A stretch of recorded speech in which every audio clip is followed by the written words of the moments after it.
India ने इतिहास में काफ़ी ज़्यादा महामारियों को एक्सपीरियंस किया है, झेला है। अगर मैं कुछ के नाम बताऊं तो जैसे कि flu, small pox, cholera, swine flu, etcetera etcetera. और इस लिस्ट में रिसेंटली एक और नाम जुड़ गया है, वो है कोविड-19। आप सुन रहे होंगे सारा कोविड-19 के बारे में, चारों तरफ हल्ला ही हल्ला हो रखा हुआ है। और कोविड-19 अभी तक वैनिश नहीं हुआ है, इनफैक्ट अभी तक चल ही रहा है। और उसके साथ ही एक और नाम सुनने को मिल रहा है और वो है ब्लैक फंगस। और इतिहास में ये जितनी भी महामारियां आई हैं उन सब के बीच में एक चीज़ कॉमन है। क्या आप गैस कर सकते हैं? वो चीज़ है अंधविश्वास, सुपरस्टिशन और सोशल स्टिग्मा। तो इसी इतिहास की गलतियों को दोबारा ना दोहराते हुए आइए शुरू करते हैं। Hello everyone, I am your host Gary Singham और आज हम डिस्कस करेंगे एक टॉपिक के बारे में जो है ब्लैक फंगस। इस टॉपिक को शुरू करने से पहले कुछ एक बातें जो कि कॉमन सेंस वाली हैं, जनरल हैं, आप सबको बता दूं। और यही कॉमन बातें वही हैं जो सबसे ज़्यादा जल्दी फैलती हैं सोशल मीडिया नेटवर्क के थ्रू या किसी भी नेटवर्क के थ्रू, और सुपरस्टिशंस जैसी भयानक, एक किस्म से मैं इसको बीमारी बोलूँगा, को जन्म देती हैं। तो ये कुछ हैं इंपॉर्टेंट बात, जिसमें से सबसे पहले आता है, आप सबके लिए जानना बहुत ज़्यादा ज़रूरी है कि ब्लैक फंगस एक फंगल इन्फेक्शन है और ये पर्सन टू पर्सन स्प्रेड नहीं होता। जी हाँ, ये पर्सन टू पर्सन स्प्रेड नहीं होता, ये एक फंगल इन्फेक्शन है, वायरल इन्फेक्शन नहीं है। और अगली बात ये है कि ये कोई नई चीज़ नहीं है। जी हाँ, आपने सही सुना, ब्लैक फंगस कोई नई चीज़ नहीं है। सारे ये बोल रहे हैं ये क्या नया आ गया, पर नहीं गाइस, ब्लैक फंगस कोई नई चीज़ नहीं है। इसके बारे में पहले भी बातचीत होती रही है और हम सब ने इसको पहले भी फेस किया है, हमारी सोसाइटी ने। आगे इसके बारे में बात करेंगे। नेक्स्ट पॉइंट इज़, ये इन्फेक्शन किसी भी एज ग्रुप को हो सकता है। किसी भी एज ग्रुप के अंदर, चाहे वो ओल्ड हो, अडल्ट हो, कोई चाइल्ड हो या इन्फेंट्स हो, किसी भी एज ग्रुप को ये इन्फेक्शन हो सकता है। और हाँ, आपके लिए ये भी जानना बहुत ज़रूरी है कि ये इन्फेक्शन रेयर इन्फेक्शन है, जिसके केसेस काफ़ी ज़्यादा कम मात्रा में आते हैं। ये इतना ज़्यादा रेयर है, उसके बावजूद भी आपके सामने ये शब्द आपको सुनने को मिल रहा है। इसके पीछे की क्या वजह है उसको भी हम जानेंगे। तो दोस्तों, ये थी कुछ एक कॉमन बातें जो आप लोगों को पता होनी चाहिए। तो चलिए शुरू करते हैं ब्लैक फंगस के बारे में कुछ इन्फॉर्मेशन लेने से। सबसे पहले तो हम इसकी हिस्ट्री की अगर बात करें, सबसे फर्स्ट केस जो आइडेंटिफाई किया था, ऑब्जर्व किया था, वो किया था फ्रेडरिच ने, और वो किया था 1855 ने। ठीक सुना आपने, 1855 में। इसलिए मैं बोल रहा था कि ये कोई नई चीज़ नहीं है। इसकी शुरुआत 1855 से पहले भी हो सकी होगी, पर इस सोसाइटी के सामने इसका फेस जो है वो 1855 से आना शुरू हुआ। उसके बाद इसके ऊपर कई सारे एक्सपेरिमेंट्स हुए, इसके बारे में लोगों ने जानना शुरू किया कि ये क्या चीज़ है, और डेवलपमेंट स्टेप बाय स्टेप आज तक के टाइम तक होती रही। फिर धीरे धीरे पता चला कि ये इन्फेक्शन हमारी बॉडी के कौन कौन से पार्ट्स को इन्फेक्ट कर सकता है, जैसे कि lungs, sinuses, brain, eyes and etcetera and etcetera. तो अगर मैं ब्लैक फंगस की बात करूं तो साइंटिफिकली इसको म्यूकोरमाइकोसिस बोला जाता है। और ब्लैक फंगस जैसे अगर मैं दो और नाम आपके साथ में शेयर करूं, जैसे कि वाइट फंगस और येलो फंगस, तो वाइट फंगस को एस्परजिलोसिस बोला जाता है और येलो फंगस को कैंडिडियासिस बोला जाता है। तो गाइज, ये तीनों के तीनों फंगल इन्फेक्शन है और ऑफ कोर्स इसका कॉजेटिव एजेंट एक फंजाई है। अगर हम बात करें ब्लैक फंगस की, जो कि हमारा आज का टॉपिक है, तो ब्लैक फंगस एक फंजाई है और ये फंजाई ऑर्डर म्यूकोरेलिस को बिलोंग करता है। और जैसे कि ये फंजाई है तो इसका स्प्रेड करने का मीडियम अगर आप देखें तो ये ग्रो कहाँ कहाँ करेगा, तो ये डैम्प प्लेसेस में, जहाँ पे सीलन जैसी जगह रहती है, या फिर जंगलों के बीच में जहाँ पे लकड़ी सड़ रही है, या फिर आपके आसपास भी कहाँ जहाँ पे गंदगी हो, मॉइस्ट जगह हो, जहाँ पे कोई चीज़ सड़ रही हो, ऑर्गेनिक मैटर सड़ रहा हो, वहाँ पे जो है आपको फंगस देखने को मिलेगा। और फिर ये अपने आप को डेवलप करने के बाद स्पोर्स के थ्रू एक जगह से दूसरी जगह पे अपने आप को डिस्पर्स करते हैं। और ये स्पोर्स बाय एनी मिस्टेक या बाय चांस, अगर कोई एक नॉन हेल्दी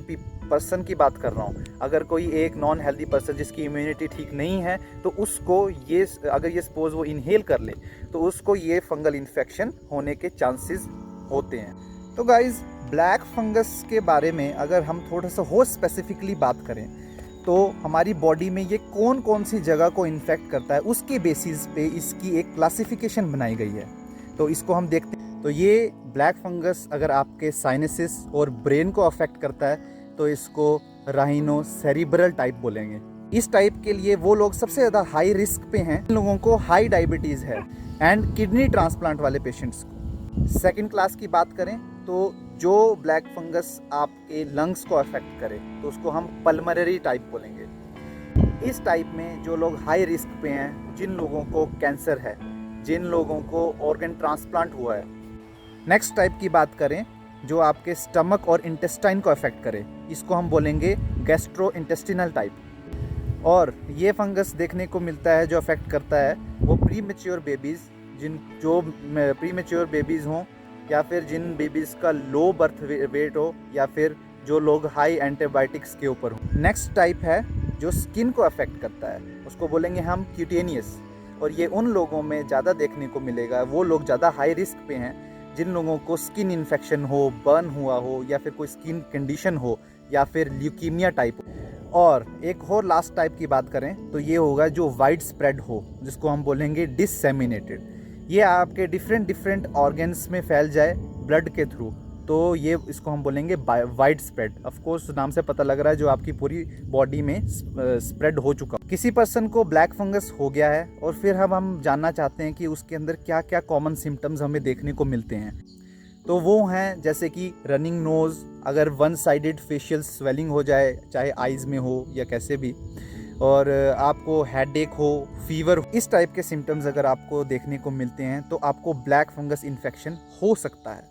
अगर इस पूरी की पूरी इन्फॉर्मेशन के कंक्लूजन की बात की जाए, जिन लोगों को हाई डायबिटीज़ है, जो लोग इम्यूनोसप्रेसेंट ड्रग्स लेते हैं क्योंकि उनका किडनी ट्रांसप्लांट हो रखा है या फिर कोई दूसरा ऑर्गन ट्रांसप्लांटेशन हो रखी है, और जिन लोगों को मोस्ट इम्पोर्टेंट लाइफस्टाइल डिजीज़ हो और वो लाइफस्टाइल डिजीज़ एक सर्टेन लेवल से हाई लेवल पे हो। और हाँ, ऑफ कोर्स जिन लोग, और इस सभी कंडीशंस की वजह से आपका इम्यून सिस्टम कम हो जाएगा और जो बीमारियों से लड़ने की शक्ति है वो कम हो जाएगी।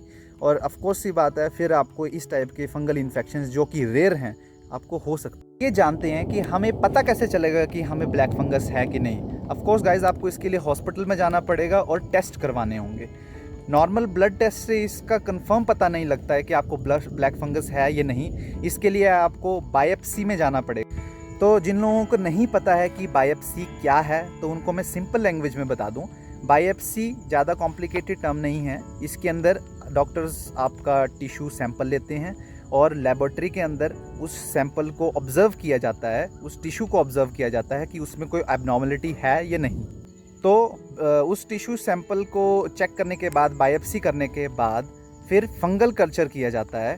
देखा जाता है कि वो जो फंगल इन्फेक्शन उनको जो उसमें मिला है बायोप्सी करने के बाद जो उनको ऑब्ज़र्व हुआ है वो ब्लैक फंगस ही है या नहीं। आप बोल सकते हैं फंगल कल्चर एक कंफर्मेटरी टेस्ट है।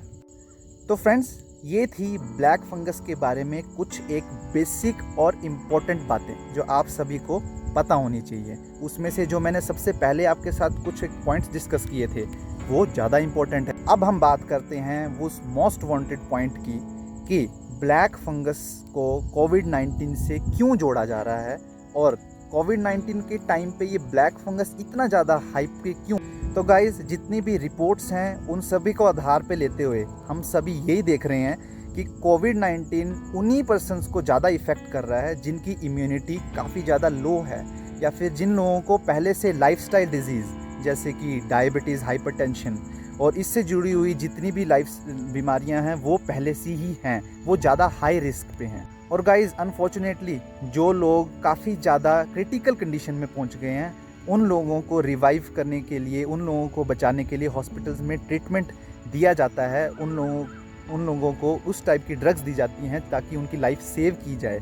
बट गाइज़, उस ड्रग्स से जो है आपकी इम्यूनिटी लो हो जाती है, तो ये भी एक बहुत बड़ा कारण हो सकता है ब्लैक फंगस की हाइप का। और अगर लास्ट में मैं बात करूं प्रिवेंशन की, इट्स वेरी सिंपल। तो सबसे पहले तो अपनी क्लीनिनेस का ध्यान रखिए, आसपास गंदगी मत फैलाइए, सीलन जैसी जगहों से दूर रहिए। अगर आपके घर में भी ऐसी कोई जगह है तो उस जगह को साफ़ कीजिए, अच्छी तरह से सैनिटाइज कीजिए।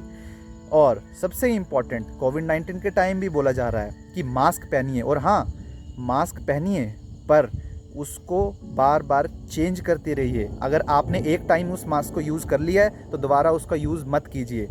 और अगर आपको कोई कॉम्प्लिकेशंस महसूस होती हैं कि हैं तो ज़रूर मेडिकल फैसिलिटीज़ का सहारा लीजिए। गाइज़ ये सारी मेडिकल फैसिलिटीज़ हमारे लिए ही हैं और इनके ऊपर भरोसा कीजिए और अपना सही से इलाज करवाइए। तो गाइज़ इतनी सारी इन्फॉर्मेशन के बाद लास्ट में बात कर लेते हैं उस एक बोल सकते हैं एक ब्लैक वर्ड की, दैट इज़ सुपरस्टिशन। न्यूज़ में सुनने को मिल रहा है कि कोई इसको काला जादू बोल रहा है, कोई ढोंगी बाबाओं के पास जा रहा है, कोई तांत्रिक से इसका इलाज करवा रहा है। तो गाइज ऐसा कुछ नहीं है। ब्लैक फंगस एक साइंटिफिकली प्रूवन डिजीज़ है जो कि फंगस के थ्रू कॉज होती है। It's a fungal infection. तो गाइज इसका ट्रीटमेंट है, हॉस्पिटल्स में जाइए, मेडिकल सर्विस लीजिए और अपना ट्रीटमेंट करवाइए। और हाँ, सबसे important, precaution is better than cure. Bye bye.